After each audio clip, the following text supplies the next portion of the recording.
I brought my wife to the community pool for a moment of quiet relaxation.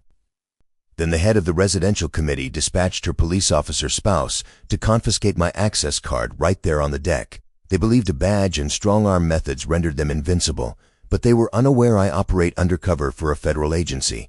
And the entire scene was being recorded, an advantage I was prepared to leverage, transforming their stunt into formal charges.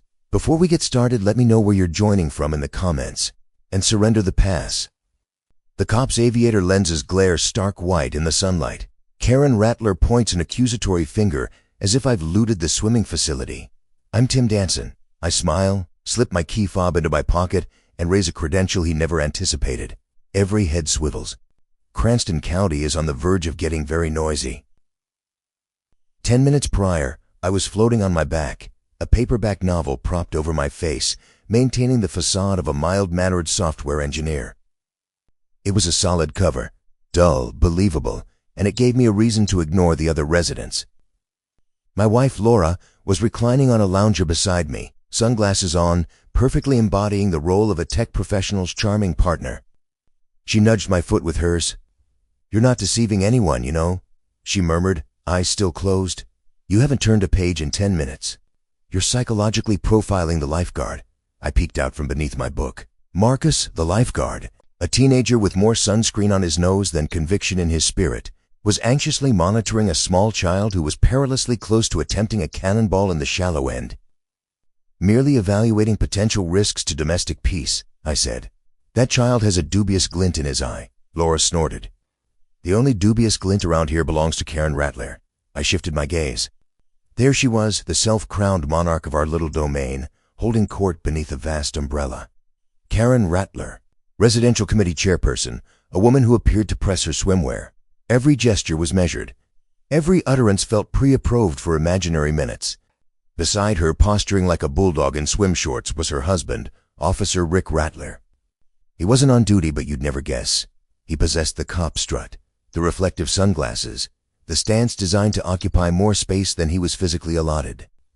They were, in a manner, the reason I was here. Not them specifically, but the variety of low-level graft they symbolized, which my superiors at the agency suspected was merely the friendly local facade of a much larger issue in Cranston County. My assignment was to listen, to watch, to assimilate. Today, assimilation was about to become considerably harder. Rick stood, hitched his trunks, and started marching toward us. His sandals didn't slap the concrete with a casual sound. They struck it with grim purpose. "Uh-oh," Laura said, sitting up. "The fun patrol approaches." Rick halted at the foot of my lounger, casting a shadow over me. I slowly lowered my book. "Afternoon, Rick," I said, my tone languid. He didn't reply. He simply pointed a thick digit at my key fob, resting on the small table beside me. "Gonna need that," he stated. It wasn't a request. I raised an eyebrow. "Need my pass? Why's that? Planning to close up early?" His face, already somewhat flushed from the sun, darkened. "Don't get clever, Danson. You're in violation." I glanced at Laura, then back at him. "Violation of what? The statute against enjoying a Tuesday?" Karen was now observing us, a smug little smirk touching her lips. This was a performance, and I was the reluctant co-star. "Article 7, Section C, Paragraph 4 of the pool regulations," Rick recited, as if he'd rehearsed it. "No unapproved literature on the pool deck. A distracting safety risk." He was serious. He wanted my pass because he disapproved of my paper bag. The pinnacle of absurdity. The immediate vicinity had fallen quiet. People were feigning not to watch, but you could feel every ear tuning in our direction. Marcus, the lifeguard, looked like he wished his tall white chair would swallow him whole. "You're joking, right?" I said, allowing a small laugh to escape. "You want my pass because of my book?" Rick's jaw tightened. He detested being laughed at. "I'm not joking. And for your information, you also have an unresolved penalty for an unapproved flotation apparatus from last week." "That was my daughter's inflatable duck ring," a man 2 chairs away muttered under his breath. Rick's head snapped toward him. "You got something to contribute, Peterson?" Peterson suddenly became profoundly fascinated with his towel. Rick turned back to me, his sense of authority restored. "Now, are you going to hand over the fob, or do I have to take it?" This was the moment, the line in the sand. I could comply, be the timid software guy, and live to resist another day from the shadows. Or I could push back. I glanced at Laura. She gave me the tiniest, nearly imperceptible nod. I'm not a fighter, but I've had training. I picked up the key fob and tucked it into the pocket of my swim trunks. Then I reached for my wallet, sitting beside the offensive novel. I didn't take out my driver's license. I flipped it open to my official identification. The gold shield and formal ID card shimmered in the bright sun. Timothy Danson, I said, my voice calm and clear. All traces of lethargy gone. Federal Bureau of Investigation. And you are? Rick froze. His mouth opened, then shut. His brain resembled an old dial-up modem struggling to connect to a new, unfamiliar internet. He squinted at the badge, then at my face, then back at the badge. Phones were raised. Even the toddler paused. Karen Rattler's smug smirk had vanished, replaced by a tight, bloodless line. Laura, bless her, had her phone out and was filming the entire episode, a slight smile of her own gracing her lips. Rick took an involuntary step backward. He sputtered, trying to regain his footing. You can't. This is association business, is it? I asked, standing up. I wasn't as large as him, but right then I felt considerably taller, because from my vantage point it looks like a municipal law enforcement officer, off-duty, is attempting the unlawful seizure of private property as part of a campaign of harassment. That sounds an awful lot like a civil rights violation, and that makes it my business. I let the words hang in the air. Rick looked from my face to the dozen or so phone cameras now aimed in his direction. He was finished and he knew it. He muttered something unintelligible, turned, and stomped away, his sandals finally making a pathetic, defeated slapping sound. Karen gathered her belongings in a flurry of furious, precise motions and followed him. I pocketed my credentials and lay back down, retrieving my book. I turned the page. The match had just commenced. And while I never wanted to play, I knew one thing for certain. They had no conception of how profoundly they were about to lose. The credential reveal at the pool was like hurling a stone into a hornet's nest. The hornets, in this instance being Karen and Rick Rattler, couldn't confront me directly, not after I'd placed Rick's badge flexing on official notice. So, they resorted to the primary weapon of the petty autocrat, bureaucracy. The penalty started the next morning. The first was a crisp white envelope slid under our door. I opened it over coffee. Notice of violation, it read in an imperious font. Infraction, improperly stored refuse receptacle. Fine, $75. I walked to the curb. Our trash bin was, and I measured this, 2.5 inches farther from the curb than the one next door. Laura came out, holding her mug. $75 for poor parking. That's steeper than a city ticket. I nodded. Welcome to the People's Republic of Karen. Then came the subsequent strikes. Out-of-season flag display, $50. Incorrect container placement, $75. Unauthorized lawn ornament, $100. 3 blows meant to drain us. It was evident we were being singled out, but I needed to understand the depth of the operation. This is where you learn that the most valuable asset in any inquiry isn't a sophisticated listening device. It's the neighborhood busybody. Ours was Barb from Lot 14, a woman with a heart of gold and an intelligence network that would make a spy agency envious. She appeared at our door that evening with a plate of brownies and a head full of information. I saw that notice about your flamingo, she said, bustling into our kitchen. It's an outrage. She penalized the Wallaces last week because their young son's chalk drawings on the sidewalk constituted unauthorized graffiti. The boy is 5. Over brownies, Barb outlined the terrain of Karen's rule. The fines were arbitrary, selectively enforced against anyone who dared question her. The budget for community enhancements had tripled, yet the playground equipment remained rusted, and the clubhouse paint was peeling. And don't get me started on the landscaping, Barb huffed. Hector was the best. Then poof, he's gone. This was the first thread I could genuinely pull. Hector was the groundskeeper who had maintained the community areas for a decade. He was a decent man, honest and hardworking. A week after my pool confrontation, I saw him tending a private yard down the street and went to speak with him. He was reluctant initially, but when I clarified I was looking into the association's finances, he opened up. She's a snake, Mr. Danson, he said, wiping sweat from his brow. Last year she tells me the contract is up for renewal. Then she says, if I want to guarantee I keep it, I should make a generous donation to something she called the Community Enhancement Fund. A cash donation. Hector had refused. It wouldn't be extorted. A week later, He was informed the association had accepted a lower bid from a new company. The company was named Rattler Premium Landscaping, and their bid, as I would later discover, was nearly double what Hector had charged. The fragments were starting to align. This wasn't merely a power trip. It was a racket. While I was investigating the money, Laura was orchestrating our own brand of minor retaliation. She was an expert in malicious compliance. The association bylaws were a 300-page monstrosity, and Laura read every single word. She discovered a loophole.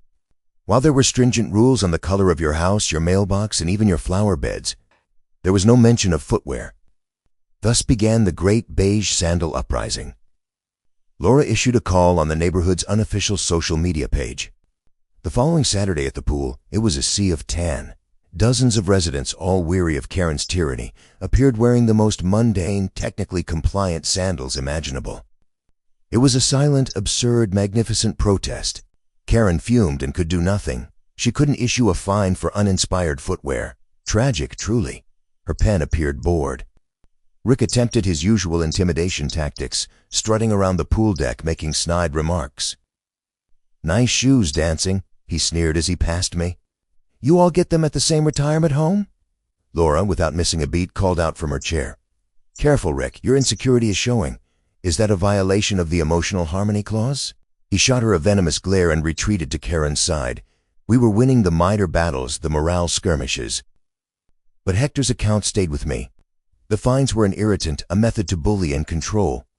But the landscaping contract, the shell company with Karen's name on it, that was different. That was a crime. The petty strikes were meant to distract and drain us. But I just located their artery. All I required now was a method to make it hemorrhage. The minor penalties and the sandal rebellion were one matter. Annoying certainly, but ultimately low stakes. Then came the night of the welfare inspection, and the contest transformed entirely. It was just past 11:00 p.m. Laura and I were on the sofa watching an old black and white film. The kind where everyone speaks rapidly and wears fantastic hats. The house was silent, the street outside dark. Suddenly, the entire living room was inundated with intense strobing light. Red and blue flashes painted the walls. It was disorienting, invasive. Then came the pounding. Not a knock, but a heavy official-sounding hammering on the front door. "What on earth?" Laura said, sitting bolt upright. I was already moving. I glanced through the peephole and my blood ran cold. It was Rick Rattler's patrol car, parked diagonally across our front lawn, as if he were raiding a drug lord's compound. The light bar was on full blast, transforming our tranquil suburban street into a scene from a police drama. And Rick was on our porch, his hand raised to pound again. He was in full uniform. He was exploiting his badge to harass us at our home. This was a severe escalation. I took a deep breath, schooling my features into a mask of calm. I opened the door just enough to step out, obstructing the view inside. "Evening, officer," I said, my voice deliberately mild. "Is there a problem?" He was aiming for intimidating, but he just looked inflated and irate. The flashing lights reflected off his mirrored sunglasses, rendering it impossible to see his eyes. "Got a call," he said, his voice a low growl. "Anonymous tip about a disturbance at this address. Just performing a welfare check." "A disturbance?" I repeated, looking past him at the silent, dark houses of our neighbors. "The only disturbance I observe is parked on my azaleas." Laura appeared at my shoulder. She wasn't just there for support. She held her phone, the small red light indicating it was recording. She was brilliant. She understood the value of a record. Rick tried to peer around me, his eyes landing on Laura. "Everything all right in there, ma'am?" he asked, his tone dripping with condescending implication. It was a classic bully tactic, attempting to dismiss me and position himself as her protector. It was an error.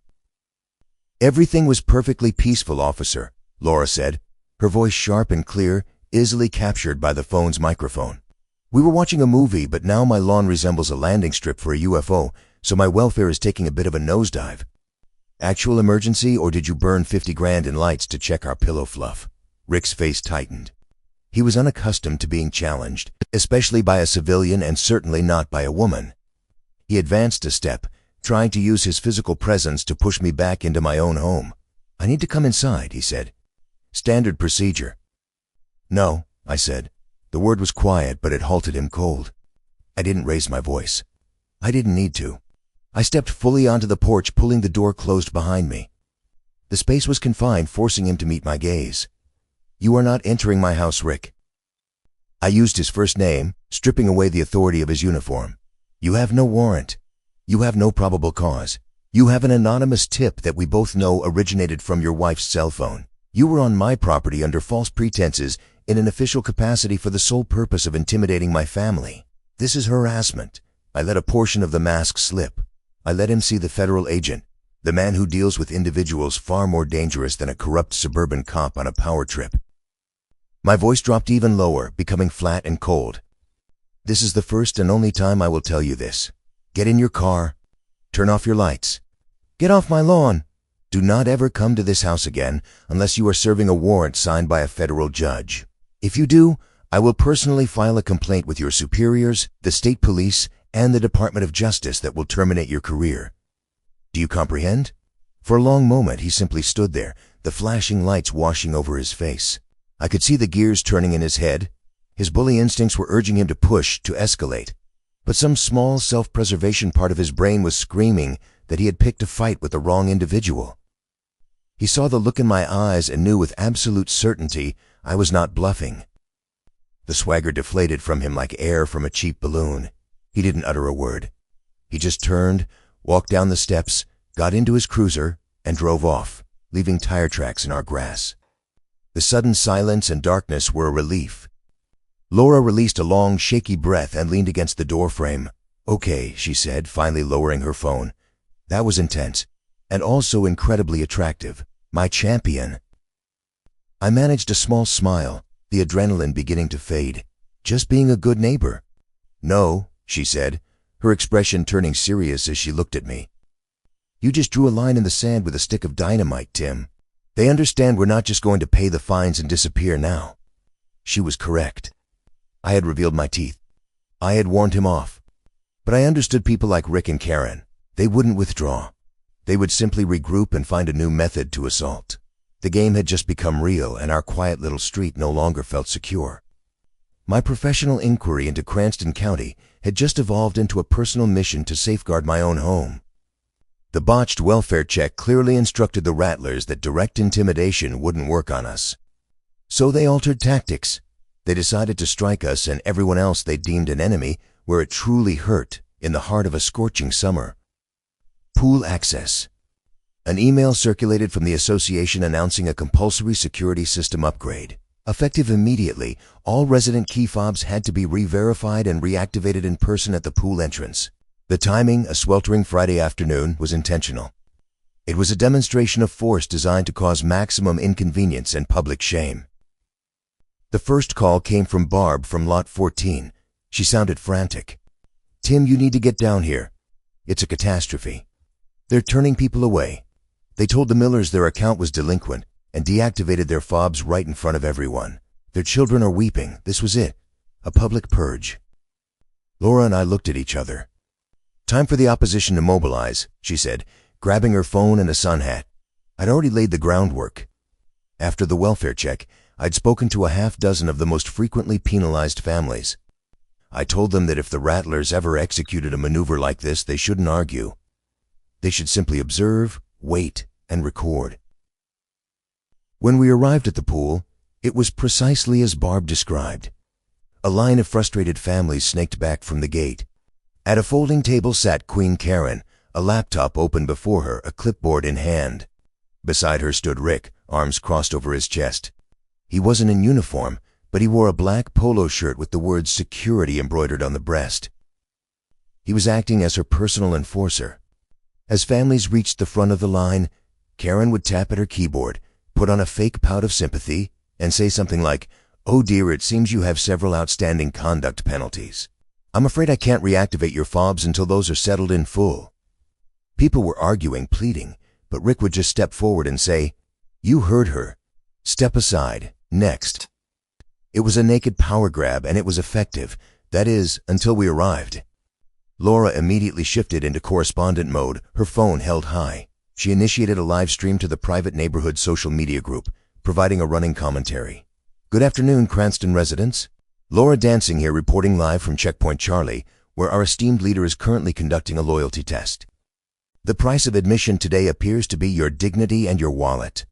I walked directly to the front of the line. A few people murmured my name.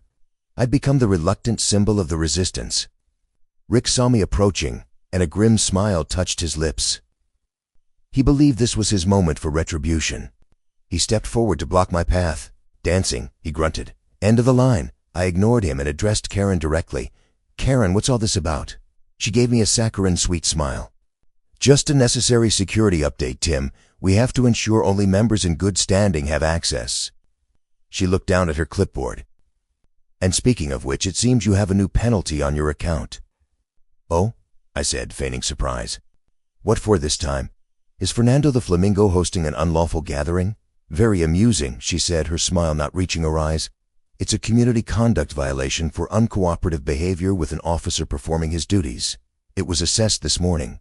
150. Your fob is suspended until it's paid. The charge was ludicrous, a direct retaliation for the welfare check. This was the moment I'd been anticipating. I raised my voice so the entire line could hear me clearly. Let me see if I comprehend this. You are inventing penalties on the spot with no due process, no evidence, and no warning, and using them as a pretext to deny residents access to a facility their dues have funded. Is that an accurate summary of what's occurring here? A wave of angry muttering passed through the crowd. More phones emerged. Karen's smile faltered. Rick, seeing he was losing control of the situation, decided to resort to what he knew best: physical intimidation. He reached out to grab the key fob hanging from a lanyard around my neck. I said, "Your fob is suspended." "Hand it over." I didn't flinch. I didn't retreat. I let his fingers brush the lanyard. And then, with speed he didn't anticipate, I caught his wrist. I didn't squeeze hard, just a firm, undeniable grip. His forward momentum ceasing instantly. He looked down at my hand on his wrist, then up at my face, his eyes wide with shock. "Don't," I said, my voice low and dangerously calm. "Touch me. You are not a police officer right now, Rick. You are a private citizen acting as your wife's glorified bouncer. And if you lay a hand on me or any other resident here, that is assault. And there are at least 20 cameras here that will attest to it." The crowd gasped. Rick tried to pull his arm away, but I held on for a beat longer, just to ensure the message was received. Bullies crumble when cameras are present. He finally wrenched his hand free, rubbing his wrist as if I'd scorched him. His face was a mask of crimson fury and utter humiliation. He had been challenged and defeated in front of his entire kingdom. The spell was shattered. People in line started shouting, "You can't do this! Who authorized these penalties? We're going to sue!" For the first time since I'd met her, Karen Rattler looked completely and utterly flustered. She and Rick had profoundly overplayed their hand, and they had done it in broad daylight. With a dozen witnesses live streaming their downfall, they attempted to pack up their little table of tyranny, but the crowd pressed in, demanding answers. They had to beat a hasty, ignominious retreat back into the clubhouse to the jeers of their neighbors. We had triumphed in the battle of the checkpoint, but as I watched them scurry away, I understood this public defeat would only render them more desperate. They would cease operating in the open. From now on, their assaults would originate from the shadows, and they would be far more hazardous. The checkpoint fiasco sent shockwaves through the neighborhood. The Rattlers' public support, which was already thin, evaporated entirely. The association board, a collection of timid yes-persons Karen had installed, was in a panic. That evening, I received a clandestine call from Arthur Pinter, the association treasurer. He sounded like a terrified mouse. "Mr. Danson, they're trying to push through an emergency vote. They want to formally ban you and the other families who spoke out. They're claiming you're a threat to community order." He was frightened, but his fear had made him reckless enough to contact me.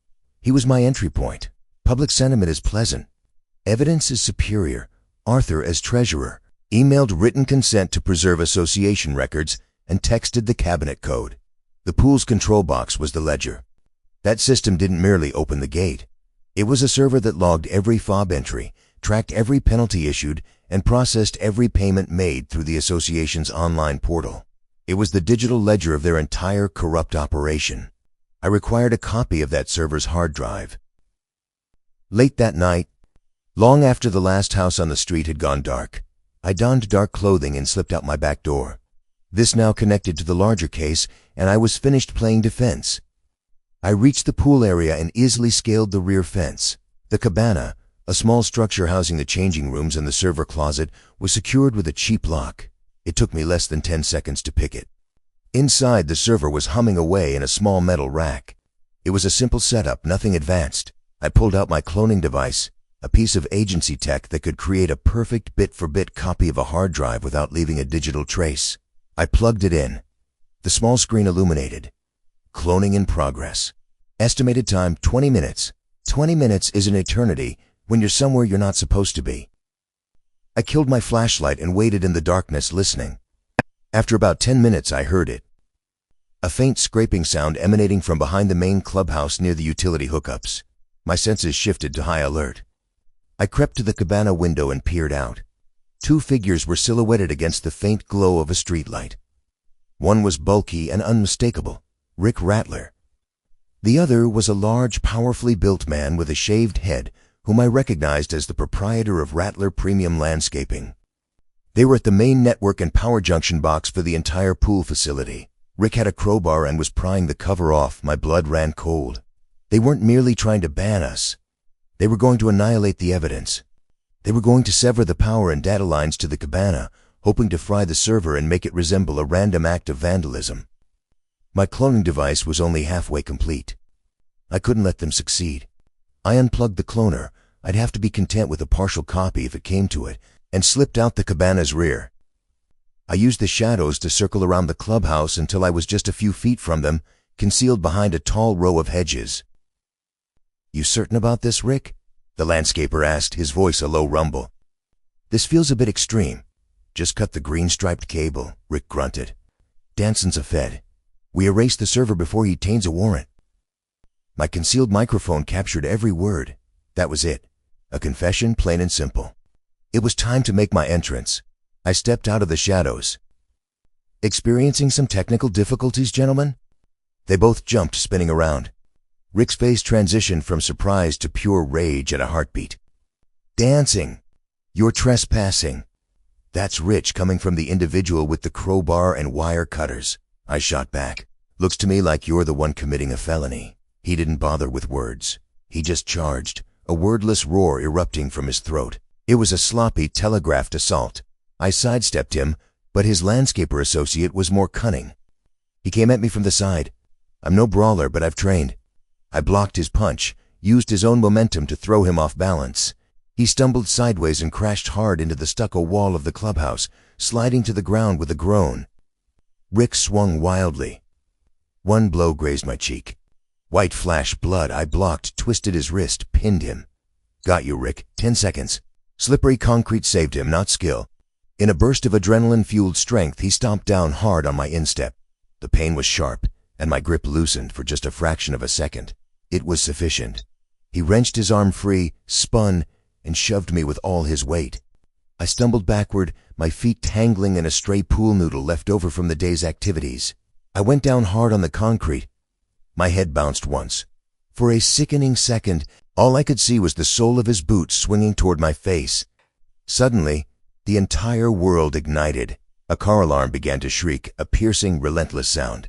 The rear of the clubhouse was flooded with high beams. Rick froze mid-kick, caught in the glare like a nocturnal creature. I looked past him and saw her. Laura. She was standing by our car, which she'd parked on the access road behind the pool. Her phone was in one hand, recording everything. In her other hand were her keys, her thumb firmly planted on the panic button. Rick and the landscaper exchanged a panicked glance, then scrambled into the darkness and vanished. I was left on the ground, my cheek throbbing, a half-cloned hard drive in my pocket, and my wife standing there like a guardian angel with a car alarm. We now possessed proof of financial crimes and proof of a criminal conspiracy to destroy it. The war was about to enter a completely new phase. The partial data I'd managed to clone from the server was a treasure trove. Even with only half the drive copied, the pattern was undeniable. There were hundreds of thousands of dollars in payments to Rattler Premium Landscaping and 2 other companies I swiftly identified as shells. The payments were for services like emergency chemical balancing, deck resurfacing, and aquatic pump maintenance, services that were never performed. Every fraudulent payment was authorized by Karen Rattler and co-signed by the treasurer, Arthur Pinter. I had the what and the how. Now I needed to fasten Rick to the scheme directly, utilizing his position as a police officer.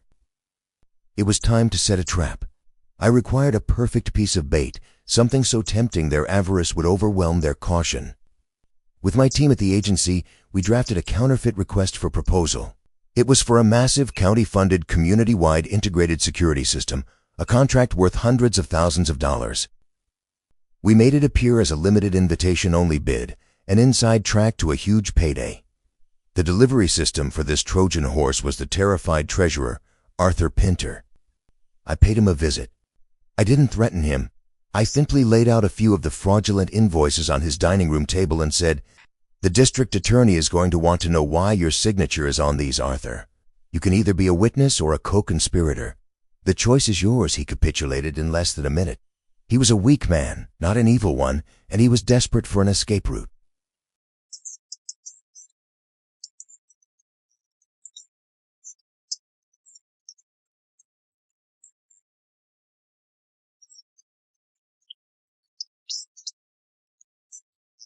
Now for the hook. The RFP wasn't a paper document. It was a PDF file. Embedded in the file's code was a tiny digital beacon. The beacon was dormant. It wouldn't activate when the file was downloaded, opened, or saved. It had only one trigger, the print command. The moment the file was sent to a physical printer, the beacon would awaken, piggyback on the network connection, and dispatch a single tiny data packet to a secure agency server. That packet would contain the unique network ID and IP address of the printer utilized. 2 days passed. I was beginning to think they hadn't taken the bait. Then at 3:17 in the morning, my laptop pinged. I had the hit. I traced the network ID. My heart hammered in my chest. It wasn't their home printer. It wasn't the association office printer. The ID belonged to a Hewlett-Packard LaserJet 4250 multifunction printer situated on the 3rd floor of the Cranston County Police Department outside the detective's bullpen. It was Rick's office. He had used a government-owned printer on a government network in the middle of the night to print out a proposal for a fraudulent contract as part of a criminal conspiracy with his wife. It was the final nail in his coffin. It was misuse of public resources, wire fraud, and the unbreakable link between his badge and their entire racket. The next morning, I was on my patio sipping coffee and feeling quite positive about the world. My sister-in-law Heather was visiting for the week. Heather was Laura's younger sister, a force of nature who viewed the world as her personal sitcom. She was attempting to wrap her mind around the entire situation. "Okay, let me get this straight," she said, pointing at me with a biscotti. "The Barbie and Ken of neighborhood fascism tried to find you for a plastic bird. So you bugged their computer, got into a fistfight with Ken, and then tricked him into printing a magic document at the police station." I shrugged. "That's the essence of it."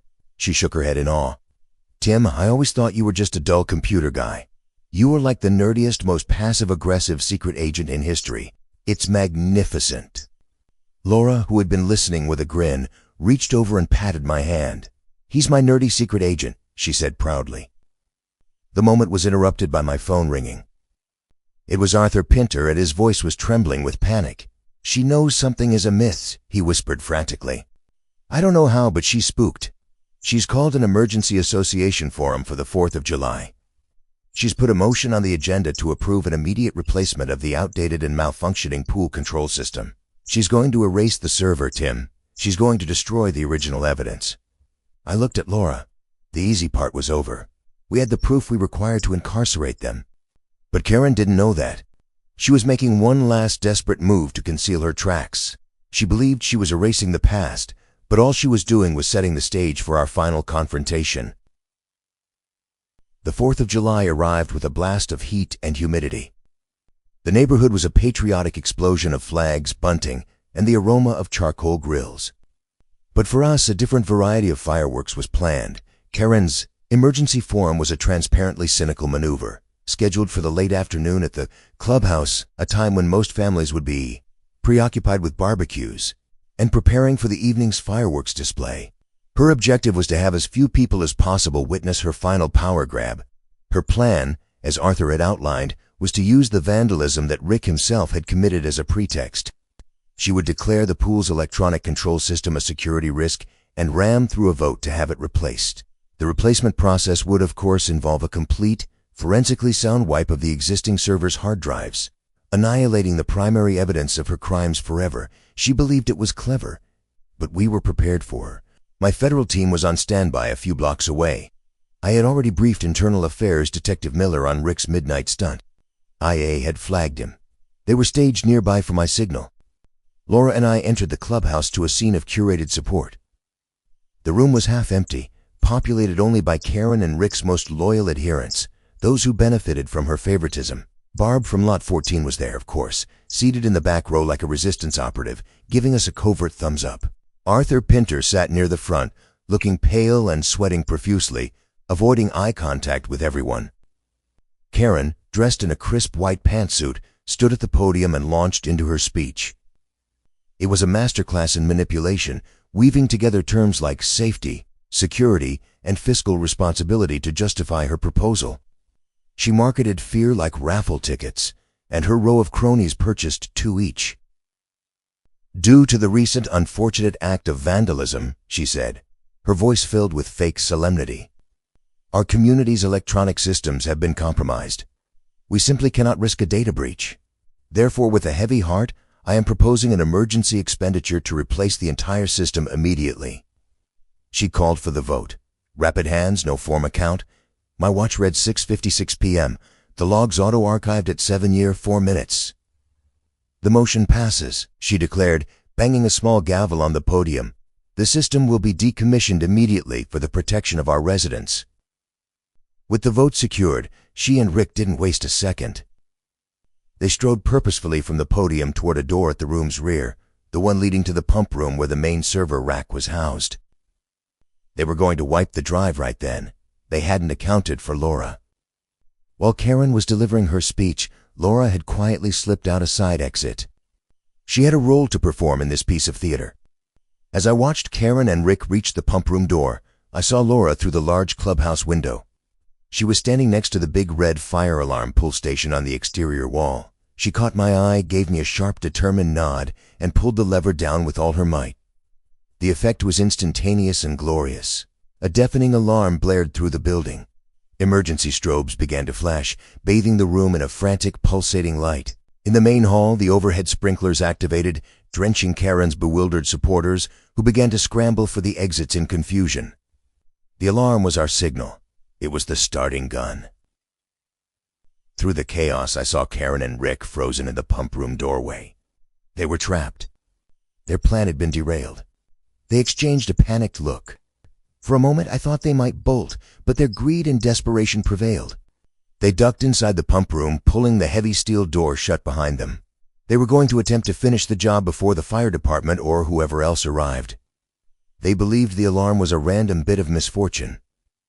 They believed the closed door would purchase them the few minutes they required to type a command and hit delete. They had no idea the alarm was a signal for my team and Internal Affairs to descend on this place. And they had no idea I wasn't going to let them get anywhere near that server. They had locked themselves in a concrete room with the evidence, believing they were secure. In reality, they had just locked themselves in a cage with me. I didn't follow them through the main door. That would be too predictable. During my late-night visit, I had noted a secondary access point on the clubhouse blueprints, a small service hatch on the pump room's side used for chemical deliveries. It was secured by a simple padlock that my multi-tool defeated in seconds. I slipped inside, closing the hatch quietly behind me.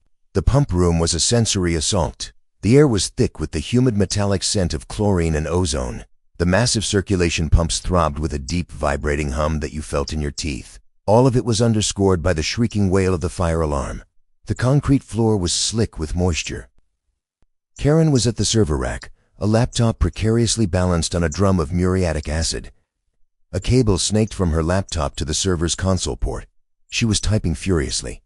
Her usual icy composure had melted into a mask of frantic panic. Rick stood guard by the main door, holding a large industrial pipe wrench like a medieval weapon. "Just hurry up," he shouted at her over the din. "The fire trucks will be here any second." "The admin password isn't working," she shrieked back, hammering at the keys. Someone altered it. Arthur had done so per my text 10 minutes prior. He was finished being frightened. I stepped out from behind a towering sand filter. "Forgotten your password, Karen?" I asked, my voice cutting through the noise. They both whipped around, their faces a perfect portrait of disbelief and horror. Rick, as always, let his anger do the thinking for him. With a roar, he charged. The slick floor worked against both of us. He couldn't gain traction for a proper rush, and I couldn't secure footing for a proper defensive stance. He swung the heavy wrench in a wide arc. I had to slide on the wet concrete to evade it. The wrench connected with a thick PVC pipe with a sickening crack. A jet of cold, high-pressure water erupted from the fracture, sprang across the room and turning the floor into a shallow, treacherous lake. I required a weapon, or at least something to keep him at a distance. I grabbed the first object I saw, a long-handled aluminum skimmer pole leaning against the wall. It was ridiculous. Life or death, and I was armed with a skimmer pole. OSHA would have deemed it creative. He had a wrench. I had a pole.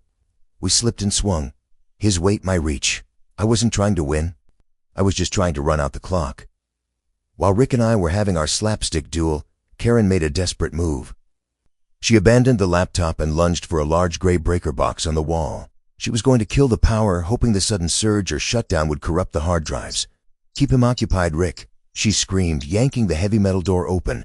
Rick heard her. He ceased swinging and just lowered his head and charged at me like a rhino. The impact sent us both hydroplaning across the floor. I landed hard, my head smacking the concrete with a dull thud that made my vision swim. He was on top of me in an instant, pinning me down. The heavy wrench raised high over his head, ready to bring it down. Just as the wrench began its descent, the main pump room door burst open with a crash.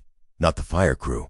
Patrol and IA. We had pre-staged them 2 blocks away. Keys from facilities. Laura's alarm was the go signal. "Drop the wrench, Rick." Miller's voice was a cannon blast that cut through all the other noise. Rick froze, the wrench poised in midair. Karen stood paralyzed by the open breaker box, her hand hovering over the main switch. They were caught. It was a perfectly damning scene. The blaring alarm, the spraying water, the disabled server, the armed assault, all witnessed by Internal Affairs. 2 more men pushed past Miller. My guys, Agent Price and Agent Cho. They absorbed the scene. Me, soaked to the bone on the floor, holding a bent skimmer pole, with Rick Rattler kneeling over me. Agent Price, a man for whom sarcasm was a primary language, raised a single eyebrow. "Looks like you're having a fun 4th dancing." I pushed a very stunned Rick off me and slowly got to my feet, my cheek aching. "Just enjoying the local festivities, Price," I said, wringing water from my shirt. "You know me, always up for a pool party." The aftermath was swift and decisive. The following week, the clubhouse was packed for another emergency meeting. But this time, the residents weren't there to be dictated to. They were there to witness justice. The room was standing room only. Laura and I sat in the front row, joined by my section chief from the agency, Detective Miller from IA, and a sharp-looking prosecutor from the district attorney's office. One by one, they took the podium and systematically dismantled the Rattler's empire with a mountain of irrefutable proof.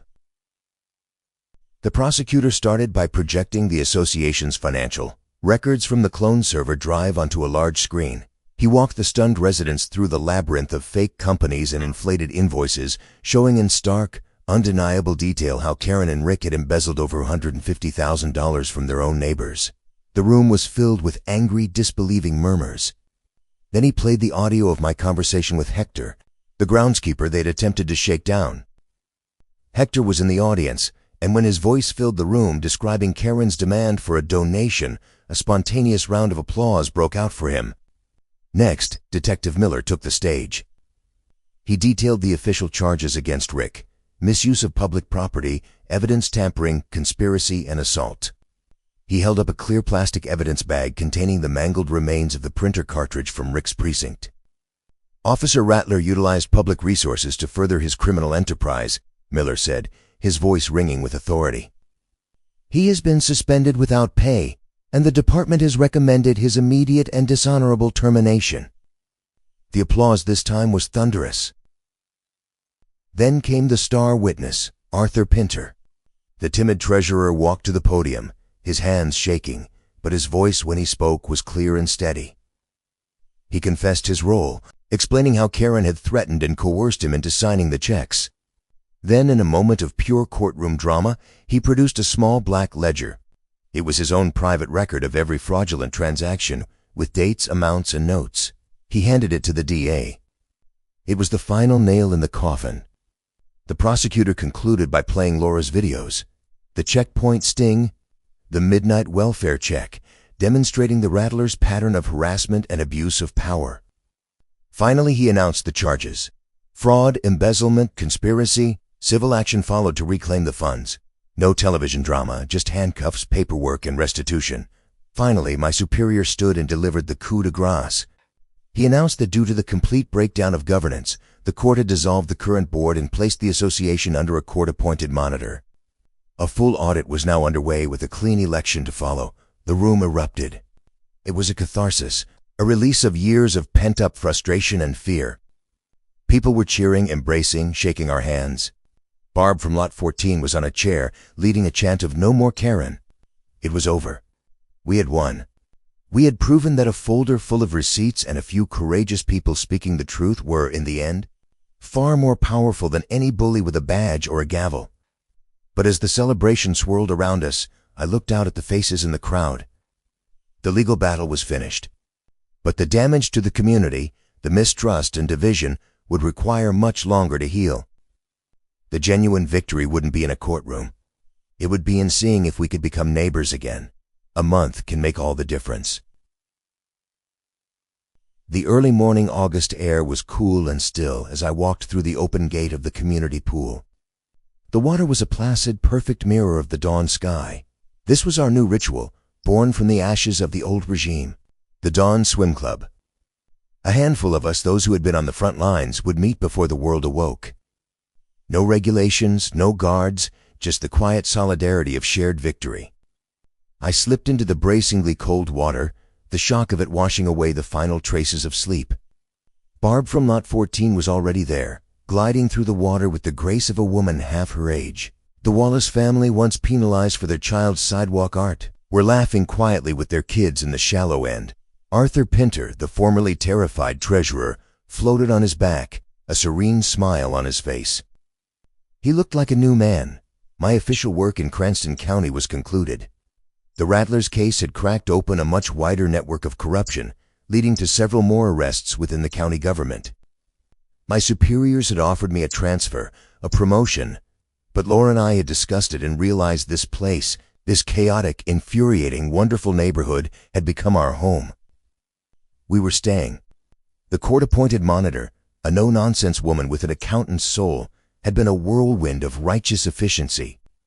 The association budget was slashed, dues were suspended for 6 months, and every absurd rule Karen had ever invented was struck from the books. Hector was back as the community groundskeeper, and the grounds had never appeared more vibrant. The roses by the entrance bloomed with what seemed like sheer, unadulterated joy.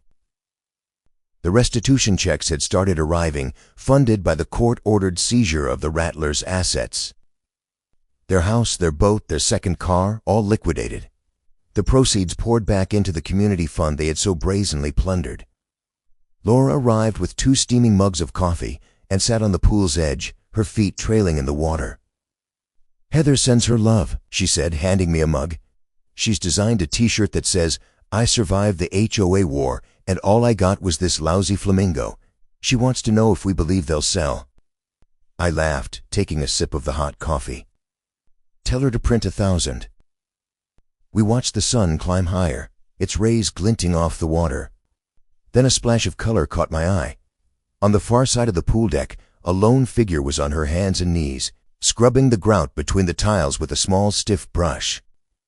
She wore a bright fluorescent orange vest over a pristine white tennis skirt. It was Karen Rattler. As part of her plea bargain to avoid incarceration, the judge had sentenced her to 200 hours of community service. At the specific unanimous request of the new interim association board, her service was to be performed right here. Every morning for the entire summer, she was responsible for scrubbing the pool tiles, cleaning the skimmer baskets, and polishing the steel ladders. She worked with a grim, silent fury, her face a mask of humiliation. It was, without a doubt, the most satisfying thing I had ever witnessed. Laura nudged me with her foot. "You've got that smile again," she said. "The one that says, 'I'm a federal agent and my nemesis is cleaning a toilet.' I couldn't help it." My grin widened. I held up my key fob. Simple blue plastic, bright in the sun. Not just a key, a victory. The badge remained pocketed. The pool was ours. Yeah, I said, tucking the key safely away. I suppose I do. I leaned back, floating in the calm, clean water, my wife by my side, my neighbors at peace, and my adversary scrubbing grout. The world for that one perfect moment was precisely as it should be.